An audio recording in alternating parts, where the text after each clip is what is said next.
inkuru mbi yongeye kumvikana mu karere ka Ruhango. Abagabo 5 hamwe n'umugore bakurikiranweho icyaha cyo kwica abana babiri, umwana umwe y'imyaka 8 n'undi mwana w'imyaka 2, babajugunya mu murima w'imyumbati. Abaturage basabye ubugenzacyaha RIB ko bano bagabo babahana bakabakatira igifungo cya burundu.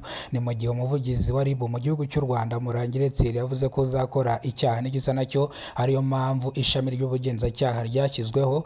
Rero polisi yataye muri yombi aba bagabo 5 n'umugore umwe bakurikiranwe icyaha cyo kwica abana babiri. Reka amakuru yacu tuyerekeze mu karere ka Kayonza. Imvura yaguye mu murenge wa Murama ku mugoroba kuri uyu wa kane, yangiza byinshi, ihitana benshi ndetse isenya amazu agera ku 10, ndetse iyi mvura yasenye cyangwa yagushije n'amapoto ya rege agera kuri 3. Abaturage bari mu gahinda ndetse bari no mu marira menshi. Reka tugaruke mu karere ka Kamonyi mu murenge wa Kabari, naho habereye biteye ubwoba. Ikirombe cyagwiriye abagabo 5, 2 barakomereka, abandi basigara ari bazima. Ni mu gihe abaturage basabye ba rwiyemezamirimo kuba batangiza akazi kugira ngo bano bagabo bajye babona akazi, ntibacukure amabuye mu buryo butemewe n'amategeko. Iyi ni incamake y'amakuru. Niba rwo bwa mbere ugeze ko no muyoboro wa Kidasamura TV Rwanda, kora subscribe, ufungure inzogera kugira ngo uzajye ubona amakuru mu gihugu cy'u Rwanda kandi yizewe. Reka amakuru yacu tuyahere mu karere ka Ruhango. Abagabo 5 hamwe n'umugore umwe mu murenge wa Ruhango batawe muri yombi, aho bakurikiranwe icyaha cyo kwica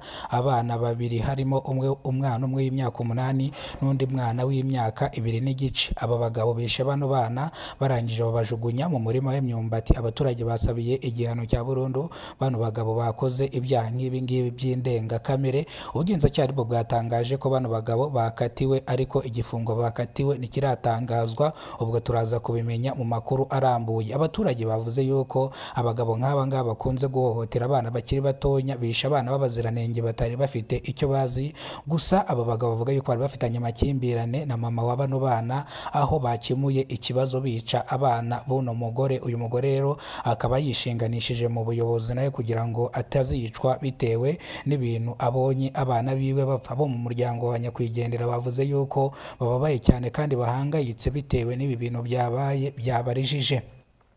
Ngayo nguko rero, reka twerekere mu karere ka Kayonza. Imvura yaguye mu murenge wa Murama, igonga cyangwa imvura ihitana abantu batari bakenya ndetse isenya n'amazu n'amapoto y'umuriro. Abaturage basabye yuko bafashwa bitewe n'ibiza bahuye nabyo byabasenyeye inzu zabo, bagafashwa kuba bakubakirwa izindi nzu bitewe n'uko nta bushobozi bafite bwo kuba bahita bazamura izindi nzu. Abaturage bavuze yuko bitewe n'ibintu byabaye kuri uyu wa kane byarijije abantu benshi, abandi batangira kwifata ku munwa.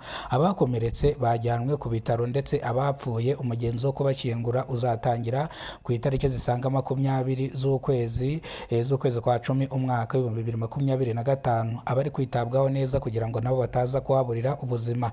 Reka nanone amakuru yacu tuyerekeze mu karere ka Kamonyi mu murenge wa Kabare. Abagabo 5 bacukuraga amabuye y'agaciro mu buryo butemewe n'amategeko bagwiriwe n'ikirombe, 2 barakomereka, abandi basigara ari bazima. Abaturage basabye ba rwiyemezamirimo bakunze kuza kugura amabuye y'agaciro hano bano bagabo bayashatse mu buryo butemewe n'amategeko. Abaturage basabye rwiyemezamirimo nimba yatangira akazi agahereza bano baturage bishora gucukura amabuye y'agaciro mu buryo butemewe n'amategeko. Nguko rero reka amakuru yacu tuyasubikire hano. Amakuru nakagaruka kuri Kidasamura.